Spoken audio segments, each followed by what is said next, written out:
Hi everybody, this is Dan Stolbarger. Welcome to this week's KFIR Middle East update. It's the week of June 4th. I kept trying to push off recording this because things are dramatically changing hour by hour, virtually minute by minute. But there comes a time that you kind of just have to wrap it up and say, well, okay, I'm going to give what I have at this particular time. So let's take a look at the things that have transpired in Israel, in the Middle East over this last week. But first, a reminder, make sure that you go to our website and get the PDF PowerPoint that accompanies this YouTube video. You can get that at holygroundexplorations.com. And also, if you're not a member of our global community, KFIR, sign up. You can do that online there. It's completely free. You get a weekly Middle East update, access to our online Bible studies, and then we have a reading schedule, kind of Monday through Friday, where it provides a structure for us just to be together in the Word, and we can hear from different people and what their comments are on that particular chapter for those days. So check it out. And sign your friends up. Let's just, again, in these days, I'm reminded of the opening of Psalm 2 that talks about the nations raging. And the situations that we're in today with instability and a quest for truth, where do we find that? The kings of this world raging, and yet God sits upon the heaven and laughs. God is in complete control, but we need to be people of the Word. We need to increase our fellowship with one another. We need to look to one another for truth. I'll tell you, I just spoke to a friend today, and we were talking regarding the vaccinations and different things like that. And I said, I need to turn to you. Well, I've walked with you. I've known you for 10, 15 years. I know you love God, but I can't trust any of the media out there, right, left, center, Google this, Google that. I'm going to have to just lean on people that I know have godly reputations. That's what I hope KFIR is a place that you can go and hear from people who love God, not claiming to know all the answers, but at least it can be a resource to bounce things off. So that's the advertisement for this week. Let's now take a look at what's transpired. Iran had been caught once again. The enriched uranium that was discovered is 16 times higher than the limit that was set out in the nuclear deal. Of course, they have failed to be able to explain the traces of uranium that were found at several undeclared sites. And once again, this whole cloak and dagger thing with the nuclear deal, not only the Middle East, but we should also be fearing how close Iran is to actually obtaining the resources for a nuclear weapon. And yet in the midst of this, it seems apparent that the Biden administration is gung-ho on trying to reestablish some sort of nuclear deal. Dare I say it is a sham. Now, the director of the Mossad, Yossi Cohen, retired. I think he might be getting involved once again. It wouldn't be surprised to me if Yossi Cohen becomes the next Bibi Netanyahu, but we'll wait and see about that. But upon his sort of outgoing, he simply made the statement that Israel must up the ante against Iran. Later in this presentation, we'll find that Netanyahu has essentially said, despite what friction it may cause with the U.S., we're going to have to stand alone and do what we need to do in order to protect our country from Iran. So we're seeing that sort of gap widen between the U.S. and Israel, and within Israel itself, it's time. Well, we're gonna, this last week also, in fact, just yesterday, there was the largest in the fleet of Iran's warships sank off the coast of the Gulf of Oman. Once again, there's been a series of explosions in Iran. The question always is who's behind this in light of what we just talked about of raising the ante against Iran. Of course, Israel will neither reject or accept blame for any of this. They'll deny. And so, but there's a lot going on. And I think it's just going to do nothing but increase. And now, sort of the big news, and yet this is one of those reasons I sort of wanted to hold off, because it ain't over till it's over. And, we faced the never Trumpers here in the States. And it's eerie to see that it's very similar to what's taken place in Israel, the never Bibis. Apparently, the opposition is close. I mean, they have presented to Rivlin that they have a coalition government. I think the fight is still going on, but I think it's important that they've made this sort of progress. And again, the Never Bibis apparently have enough support to form the next Israeli government. It's a stunning end to the Netanyahu era. It could be within 12 days that Bibi will be out of office. Of course, the kingmaker, Naftali Bennett, who only has 7 seats. You need 61 in order to have a coalition government. Lapid's Lapid's government, our party, has 17, but apparently because Naftali Bennett is the so-called kingmaker, he will serve the first 2 years as the prime minister of Israel, despite only having 7 seats. Apparently what's been presented is after 2 years, then Lapid will serve the remaining 2 years of the term. And again, it was last night at 11:54 p.m. that the opposition leader Yair Lapid succeeded in so-called forming his coalition of a new Israeli government.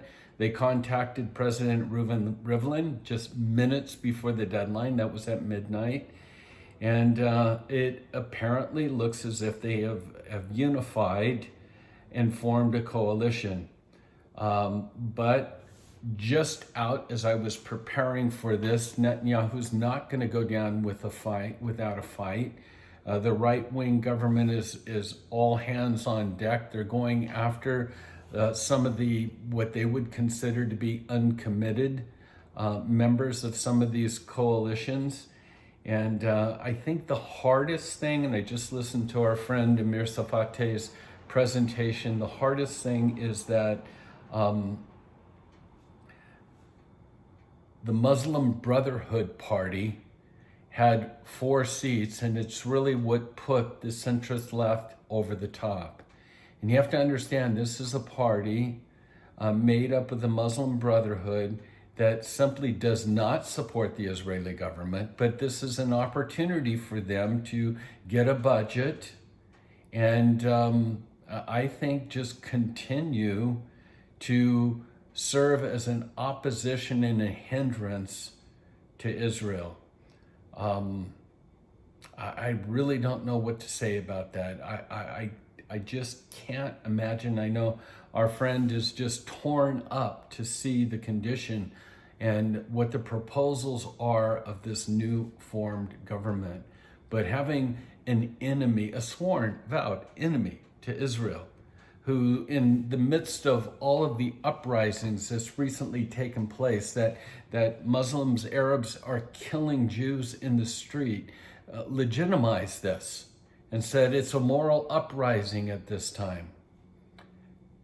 Things are spinning out of control and the nations are raging once again. And the good news is the fact that we believe that God is still in control. An article here, Friction Coming. There's actually 2 articles here that have the same title, Friction Coming.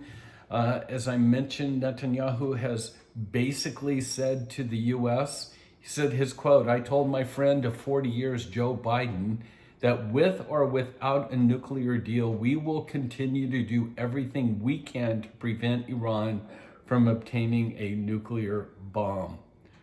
If we need to choose," and I hope this doesn't happen, between friction with our great friend of the United States and removing the existential threat, that removing of the threat will win out. So it's as clear as day as far as what Israel is stating regarding Iran. And then the Biden administration, as I mentioned before, friction coming. The Biden administration is rewarding Palestinian leadership that harms its own people and will make peace with Israel less likely. They've reopened a consulate in eastern, what they call East Jerusalem. And Blinken, our Secretary of State, is telling Hamas and Abbas from Fatah that the U.S., this is a clear message that the U.S. no longer recognizes Jerusalem as the united and undivided capital of Israel. This is sending a message to Abbas and Hamas that Trump's former policy of a formula of peace for peace in the Middle East is off the table, and they don't need to worry about that any longer. I'll tell you what, from my research and understanding, this is a position of weakness. And when Islam, when Muslims, when Arabs detect weakness, they strike. So this is not a way to negotiate and come back to the table. We're going to see more and more uprisings and chaos because of a position of weakness rather than strength. Well, a couple more things before I let you go this week. Israel, quote, article, back to normal. Israel's lifted nearly all of its COVID restrictions as the virus fades away. Last Tuesday ended the green pass and the purple badge requirements, meaning that all venues can be open to all people with no limit of crowds as the nation looks to put the pandemic in the rear view. We know that there are groups that just this last week made their way into Israel, and we're not quite ready to go into all the details. We're still in flux. We do have a tour scheduled for the fall. The question's going to be obviously centered around vaccinations, and a lot of what's taking place right now will determine what's going to take place at the end of the summer. So we're still taking a wait and see policy on that. Hamas threats. This is a sad article that I'll let you kind of wrestle through.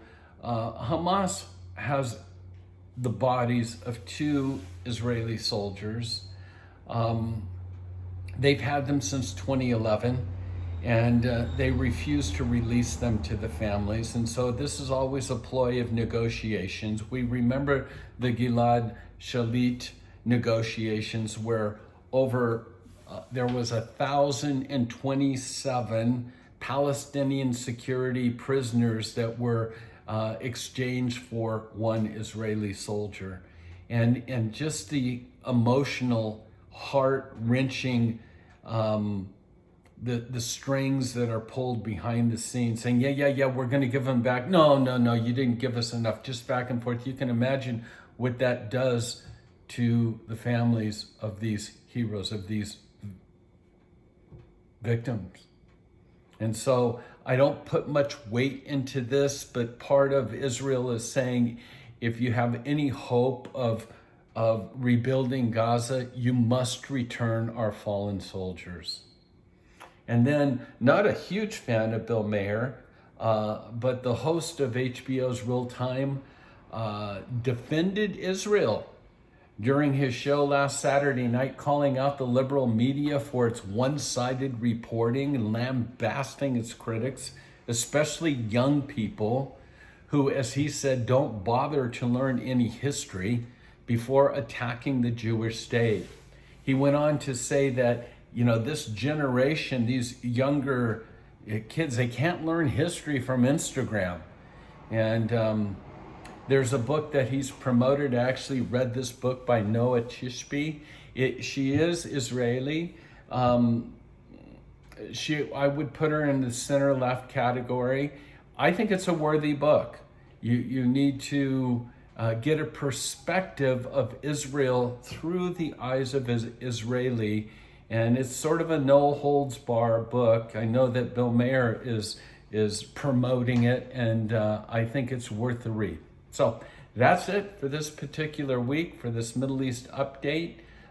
Remember to continue to pray for the peace of Jerusalem, and take a stand.